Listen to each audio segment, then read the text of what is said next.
안녕하십니까. 3월 29일 유튜브 영상 제작을 시작하겠습니다. 오늘은 그 상황 파악이 안 됐기 때문에 아침 방송을 하지 않았습니다. 흐름 파악이 전혀 안 됐기 때문에요. 그래서 장 끝나고 지금 방송을 하고 있습니다. 장거부터 살펴보겠습니다. 733만원이고요. 마이너스 32만원입니다. 손실 보는 날은 항상 가슴이 아프죠. 근데 이 손실을 두려워해서 매매하면 또 배팅이 잘 안 되기 때문에요. 그래서 그냥 손실을 감수하고라도 그 소신껏 하자, 내가 생각했던 대로 하자, 이런 마인드로 했습니다. 지금 3월달 수익금이 현재 플러스 90만원인데요. 지금 며칠 안 남았는데 한 90만원 정도 날린다는 생각을 하면서 각오를 하고 하고 싶은 대로 배팅을 한번 해보자, 이런 생각으로 지금 대응을 하고 있습니다. 그래서 오늘이 29일이고 30, 31일 이틀 남았죠. 그래서 이틀 동안 마이너스만 나지 않으면 되겠다는 마음으로 좀 과감하게 배팅을 한번 해볼 생각입니다. 오늘 손실은 뭐 보였던 종목이 무너져 버린 것도 있었고, 그 다음 장중에 단타로 들어갔던 종목이 또 제가 생각했던 것과 다른 흐름이 나와 가지고요, 손실이 발생했습니다. 일단 시장 상황에 대한 부분입니다. 미국 증시가 상승을 했는데요. 이 지금 상승 이유가 오늘 러시아하고 우크라이나가 터키에서 협상을 한다고 합니다. 그래서 그 기대감 있고요. 근데 개인적으로 이 부분은 협상 타결이 안 될 것 같습니다. 지금 협상 타결이 되려면 푸틴이 양보를 해야 되는데요. 푸틴 입장에서 여기서 물러나면 엄청나게 손실이 큰 상황에서 그냥 물러나기가 쉽지가 않을 겁니다. 그래서 푸틴 입장에서 협상을 해갖고 빠지기에는 쉽지 않다. 왜냐하면 그 키우를 점령해 버렸으면 칼자루를 잡고 있기 때문에 협상을 이제 자기가 유리한 쪽으로 할 수 있겠죠. 근데 지금 현재 상황은 러시아 우크라이나 전쟁 상황을 뉴스를 통해서 들어보면 그 키우를 공격하고 있던 러시아군을 지금 우크라이나 군이 어느 정도 밀어내고 있다, 이런 식으로 나오고 있는 것 같아요. 그래서 총 반격하는 그런 느낌입니다. 그리고 그 러시아가 재래식 무기 쪽이 상당히 지금 좀 약한 것 같아요. 뭐 탱크 10대를 고치려고 분해를 해놨는데 부품이 없어가지고 한 대밖에 못 건져가지고 그 담당하는 그 장교가 자살해버리는 이런 식의 이야기가 나오고 있습니다. 그래서 지금 상당히 열악한 것 같고, 그래서 개인적으로는 그게 걱정입니다. 핵무기를 가지고 있는 러시아가 그 전쟁에서 유리하면 그냥 점령해보면 되는데, 불리했을 경우에 그대로 항복할 수는 없죠. 그래서 핵무기는 쓰지 않겠지만 적어도 화학 무기 정도까지는 쓰지 않을까 하는 그런 염려가 지금 조금 되고 있는 상태입니다. 그래서 개인적으로 봤을 때 저는 러시아하고 우크라이나가 협상으로 타결되기는 아직 좀 이르다. 그래서 전쟁이 장기화될 가능성이 높다고 판단을 하고 있고요. 제 개인적인 생각입니다. 그리고 전쟁 양상이 좀 더 잔인하고 심각하게 빠질 것 같다, 이런 생각이 듭니다. 그 체첸이라는 나라가 러시아 공격을 받고 나서 푸틴이 그때 이제 그 대통령이 되기 전이었던 것 같아요. 그 체첸 국민들을 거의 한 3분의 1 정도를 다 죽여버렸답니다. 그래서 그러한 전례로 봤을 때 푸틴 대통령의 성향이 KGB 출신이고 하기 때문에 그냥 뭐 양보하고 이런 분위기로 가는 것보다는 화학전까지도 불사하지 않을까, 개인적으로 그렇게 걱정되는, 어떤 사람들은 이게 3차 대전으로 이어질 것 같다라는 그런 예상을 내놓는 사람도 있는데요. 그 재밌는 이야기식으로 나온 거 보시면 1차 대전 일어난 연도와 날, 그 몇 년 몇 월 며칠 숫자 다 더하고 2차 대전 그 일어난 연원리를 더한 숫자, 그리고 요번에 러시아가 우크라이나를 공격한 날짜, 2022년 몇 월 며칠, 이거 다 더하면 이 세 가지 숫자가 똑같아진다, 뭐 이렇게 해서 3차 대전 이렇게 예상하는 그런 이야기도 있는데요. 그쪽으로 갈 위험성까지도 있다, 개인적으로 그렇게 봅니다. 저는 상당히 안 좋게 봅니다, 러시아 사태를. 그래서 위험하다 이렇게 보고 있고요. 그 다음 유가 하락에 상승했다, 지금 그렇게 나오는데요. 지수가 국제유가가 하락을 했습니다. 지금 WTI 기준으로 105달러 정도, 많이 빠진 것도 아니고 좀 빠졌는데, 개인적으로 이 하락했던 이유가 좀 안 좋게 봅니다. 제가 상당히 부정적으로 이야기하고 있으니까요. 참고만 하십시오. 안 좋다고 이야기할 때가 항상 좀 부담스럽습니다. 정신은 그 올라간다는 쪽으로 이야기할 때는 들으시는 분들이 그 공감을 하시고 동의를 많이 하시는데, 내려간다고 말할 때가 상당히 부담스럽습니다. 그렇지만 소신껏 말하겠습니다. 참고만 하시기 바라고요. 왜냐하면 종목을 가지고 계시는 분들 입장에서는 제가 내려간다는 이야기가 영향을 줄 수 있기 때문에 제가 잘 못 맞췄습니다. 그러니까 참고만 하시고, 왜 내려간다고 말하느냐 이렇게 비판하지는 마시고요. 개인적인 견해라고 참고만 해주시면 좋겠습니다. 국제유가 하락에는 이유가 뭐냐면, 중국이 그 상하이 봉쇄 조치에 들어갔다고 합니다. 상하이가 반으로 나눠지는 것 같아요. 우리나라의 강북, 강남 하듯이 상하이가 둘로 나눠지는데, 한쪽 편의 그 상하이 지역을 봉쇄 조치에 들어갔답니다. 확진자가 뭐 1000명대, 2000명대 나오다가 지금 3500명까지 나오니까, 중국은 코로나 확진자 나오면 봉쇄해버리죠. 원천 차단을 해갖고 확산을 막겠다는 그런 취지로 봉쇄를 해버리는데, 그런 봉쇄 조치에 들어갔다고 합니다. 근데 과거에는 그게 맞았던 것 같아요. 봉쇄해가지고 코로나 초창기 때 이럴 때는 봉쇄해가지고 걸린 사람들 다 차단해버리면 더 이상 확산이 안 되기 때문에 코로나가 더 이상 확산되지 않고 없어진다, 이렇게 이제 되는 게 말이 맞았거든요. 그러니까 그렇게 해서 항상 해왔었고, 그래서 중국 같은 경우에 예를 들어 상하이 코로나 확진자가 많이 나오면 그 상하이 전체를 봉쇄시켜 놓고 상하이 시민 전체를 다 검사를 해버리는 겁니다. 다 검사해가지고 걸린 사람들만 따로 딱 뽑아내니까, 그렇게 해서 정리하면 확진자가 확실하게 잡혀서 더 이상 확진자가 없는 상태, 이렇게 되는 게 과거에 이제까지 해온 중국의 방역이었는데요. 제가 이 부분이 안 될 것 같다는 생각을 하는 이유는, 오미크론은 다르다고 봅니다. 우리나라가 K방역이 잘 돼가지고 전 세계 1위로 달리고 확진자가 없이 통제가 됐던 이유는, 빠른 검사와 신속한 격리, 이런 식으로 해가지고 걸린 사람 빨리 찾아갖고 격리시켰기 때문에, 동선 파악해가지고 더 이상 번지지 않도록, 전염 확산되지 않도록 막는 게 K방역의 힘이었는데, 이게 언제 무너져 버렸냐면 오미크론 들어오고 나서 무너져 버렸어요. 왜냐하면 검사하는 순간에 벌써 걸린 사람이 다음 사람한테 감염시켜버리는 상황인데, 워낙 빨리 전파가 되기 때문에. 그래서 검사해갖고 확진 나오면 그 접촉자들한테 연락하면 이 사람은 벌써 그 다음 사람한테 접속시켜버린 상태이기 때문에 1248 기하급수적으로 붙죠. 한 사람이 걸리면 그 주변에 있는 한 4-5명이 전파가 될 거고, 그 다음 4명이면 8명, 뭐 이런 식으로 불어나기 때문에 엄청나게 빠른 숫자로 확산한다, 이런 얘기죠. 그래서 검사하는 속도보다 확산되는 속도가 빨라지니까, 대한민국 현재 코로나 방역이 완전히 무너져가지고 전 세계 꼴찌 수준입니다. 이제 어디 가서 K 방역이라고 부끄러워서 말도 못합니다, 지금.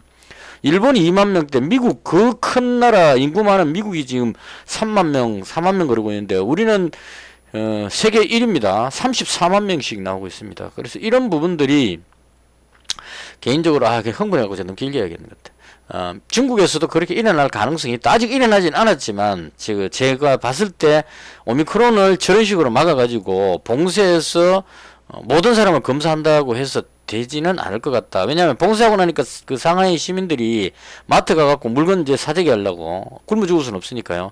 마트에서 몸싸움을 해갖고 서로 그 물건 쟁취하려고 막 싸우는 게 그 사진에 나옵니다. 근데 그 싸우는 사람들이 그 마스크 끼고 방역하면서 안 싸우죠. 둘이 엉켜갖고 막 싸우고 있고, 옆에 사람들이 둘러서갖고 구경을 하고 있는 이런 상황이기 때문에, 이미 그 사람들을 통해서 이미 다 봉쇄되는 순간에 다 번지지 않았을까.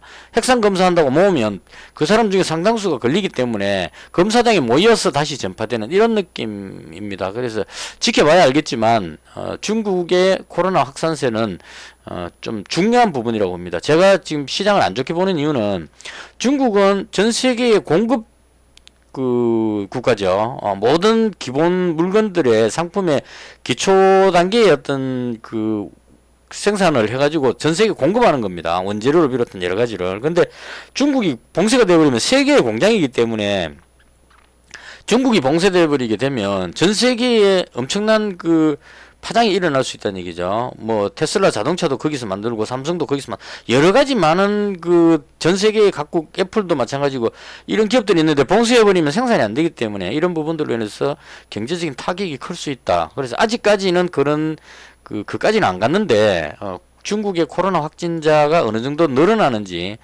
그 부분에 대해서는 꼭 지켜볼 필요가 있겠다. 개인적으로 상당히 부정적으로 봅니다. 그래서 국제유가가 상하이 봉쇄로 인해서 급락했다. 이게 그 상하이 봉쇄했는데 국제유가가 떨어지는 게 봉쇄 조치가 되면 공장이 안 돌아가니까 석유 소비가 줄어들 것이다. 이렇게 해서 이제 떨어지는 거거든요. 그래서 이 부분은 개인적으로 봤을 때 러시아 우크라이나는 오늘 저녁에 협상하겠지만 협상 타결이 안 될 가능성이 높아 보이기 때문에 악재로 봐야 될 것 같고요. 그다음 유가 하락은 좋은 거지만 물가를 떨어뜨리니까 좋은 거지만 경기 침체로 바로 이어질 수 있다는 겁니다. 중국이 멈출 수 있다는. 그래서 이런 부분들로 인해서 개인적으로 시장은 좀 안 좋은 쪽으로 흘러갈 가능성이 있다. 위험 관리를 해야 되겠다. 개인적으로 그렇게 봅니다. 그 다음 그 종목 부분은 제가 가진 종목만 말씀을 드리겠습니다. 왜냐하면 시장이 지금 어제 방송할 때도 그렇게 말씀드렸는데 투자자들이 너무 그 뭐라 그럽니까? 혼란스럽게 움직입니다. 그러니까 거의 투기성으로 움직이는 것 같아요. 과민 반응이 일어나는 것 같습니다. 그러니까 차분하게 흘러가면 올라갈 때 어느 정도 맞춰가지고 상승을 하고 빠질 때도 어느 정도 이제 이치에 맞게끔 이렇게 움직이는데 올라가는 때는 확 따라붙고 오늘 대표적인 종목 한번 보여드릴게요. 에디슨 EV인데요. 이 종목이 어제 하한가 떨어졌습니다. 근데 이 떨어진 이유가 뭐냐면 상용차 인수 관련해서 뭐 해갖고 불발 뭐 이런 의미로서 하한가 떨어졌었고 오늘 장중에 마이너스 한 24% 정도인가 거의 하한가 수준까지 떨어졌었어요. 갭으로 떨어져갖고 여기가 거의 한 5, 6% 마이너스 났을 상태입니다. 근데 여기서 플러스 20%까지 솟구쳤어요. 그러니까 마이너스 25%에서 플러스 20%까지면 45%가 급반등했다는 얘기입니다. 그리고 나서 다시 뒤로 떨어져서 끝났는데 이 올라갔다 다시 내려오는 이때 뉴스가 뭐였냐면 에디슨 EV에서 이 상용차 인수 불발된 그 부분에 대해서 가처분 신청인가 뭔가 했다. 이게 뉴스였습니다. 신청한다고 해서 된다는 보장도 없죠. 그러니까 상용차 인수가 불발됐는데 거기에 대해서 이의가 있다고 법원에 이거 그냥 계속 인수하는 쪽을 추진하겠다는 이 신청했는데 이렇게나 올라갔다 내려갔다를 한다는 얘기입니다. 그래서 이게 올라가면 사람들이 막 따라붙습니다. 저도 여기서 봤는데 겁나서 못 들어갔습니다. 그러니까 이렇게 빠르게 움직이는 이런 형태들. 그리고 오늘 제가 손실 났던 부분은 한국 가구였는데요. 조금 욕심부린 것도 있었습니다. 사실은 순서대로 하자면 제가 어제 티플렉스를 한 500만원 정도 가지고 있었는데 이게 오늘 결정적으로 손실이 컸던 가장 큰 이유 중에 한 개입니다. 한 500만원 가지고 있었는데 아침에 다 정리했었어야 되는데 좀 지켜보자 이거 하느라고 100만원치를 일단 손절을 했어요. 아침에. 그러니까 5분봉입니다. 여기죠. 본전에서 100만원은 줄였습니다. 이때 다 던져버렸으면 참 좋았을 건데 지나고 나니까 아쉽죠. 순식간에 쫙 빠져버렸습니다. 그래서 이게 제가 머릿속에 뭐가 있었냐면 니켈 관련해서 빠질 거라고 예상을 하고 있었기 때문에 빠지더라도 원전 관련해서는 테마가 살아있기 때문에 다시 반등할 것이다. 좀 빠지면 그냥 견디지 뭐 이렇게 생각하고 있었는데 문제는 뭐냐면 원전 관련주가 다 빠져버렸다는 겁니다. 오늘 대장 깨기였던 보성파워텍 8% 빠져버렸고요. 한신기계 실제로 지금 현재 대장은 한신기계입니다. 한 5.8% 정도 빠졌죠. 이 원전 관련주들이 다 무너져 버렸어요. 그래서 뒤늦게 이제 이걸 캐치를 한 겁니다. 저는 니켈 때문에 빠진 줄 알고 티플렉스를 100만원치만 정리하고 400만원을 가지고 있었는데 쭉 빠지길래 이게 그러고 나서 이제 빠지고 나서 딱 판단해 보니까 원전주가 다 밀리고 있어가지고 원전까지 내려가면 희망이 없죠. 그래서 이제 전부 다 손절을 했습니다. 그래서 여기서 손실이 좀 많이 났었고요. 티플렉스 손절 얼마인지 6,030원에 거의 뭐 여기서 던졌어요.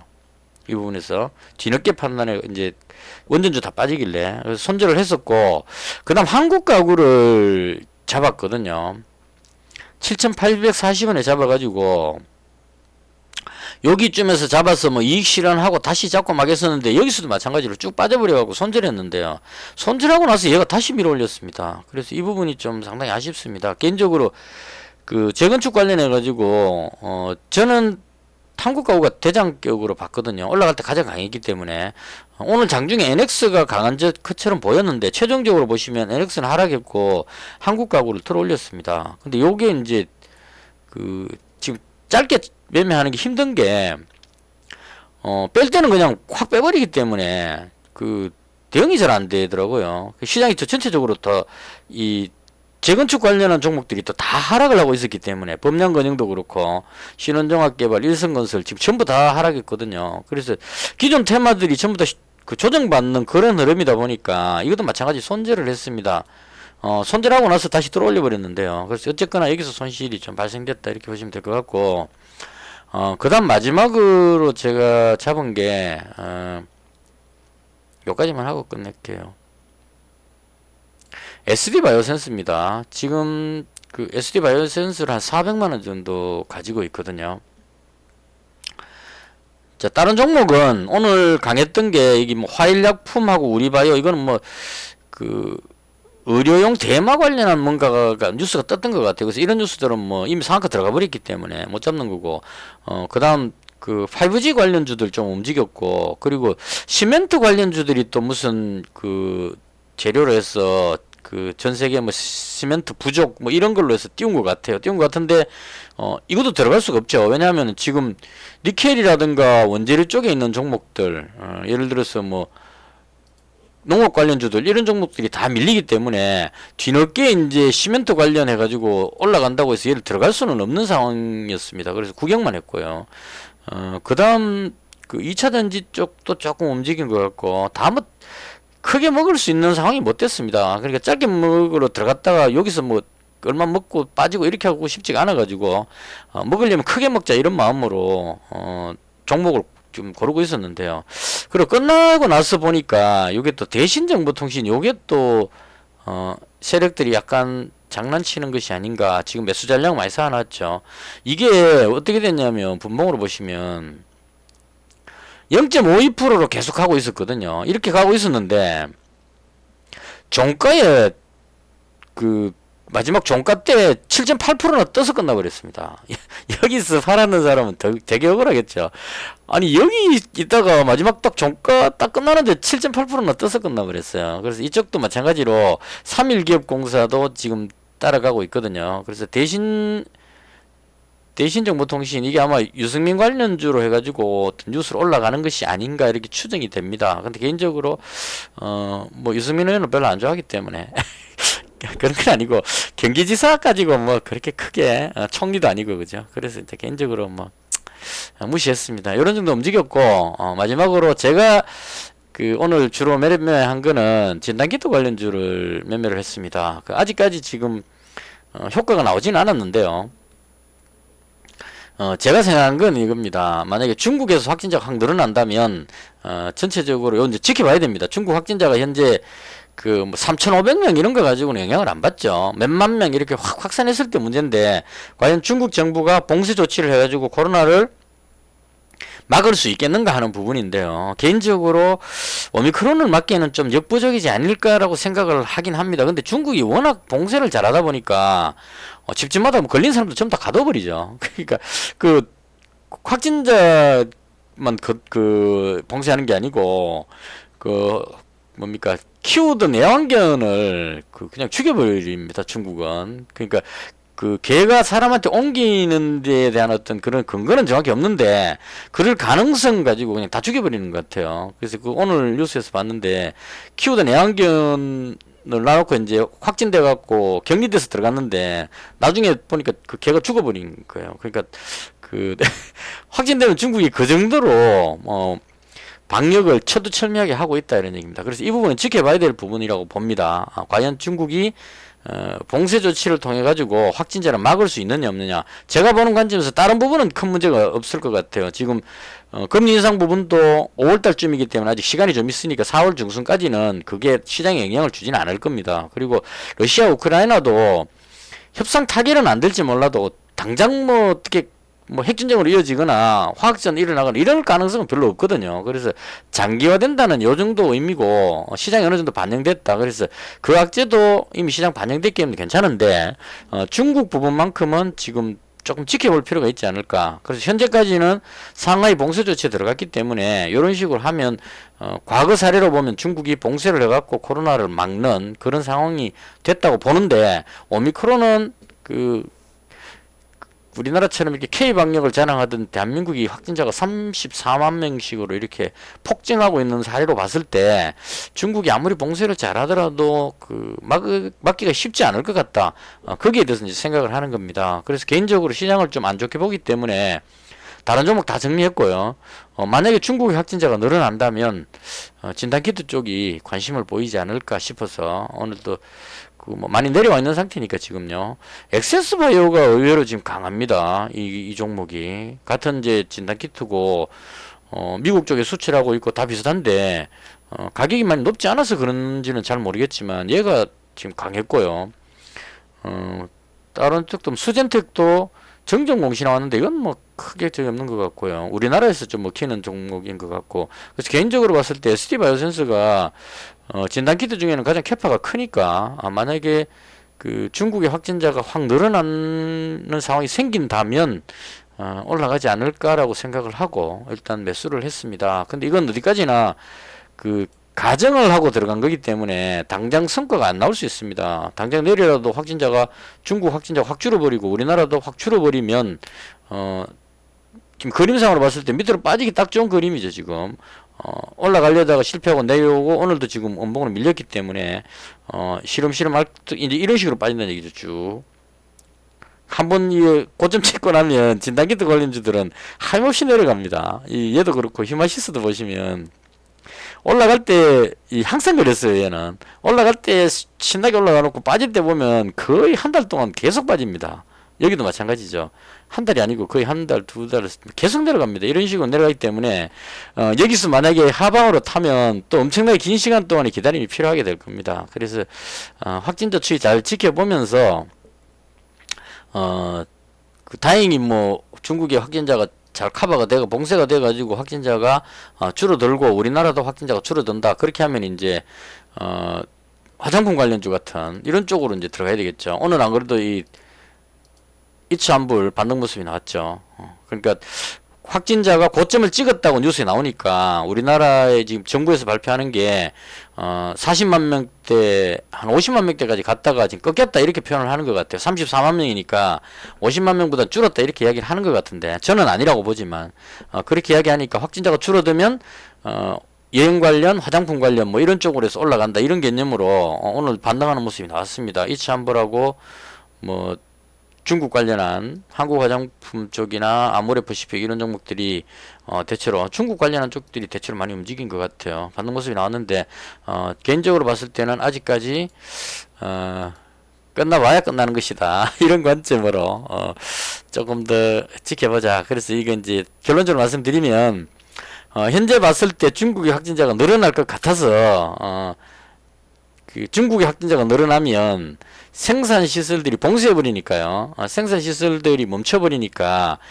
경제적인 타격을 주니까 대다수의 종목들이 하락할 가능성이 높다 이렇게 봤던 거고요.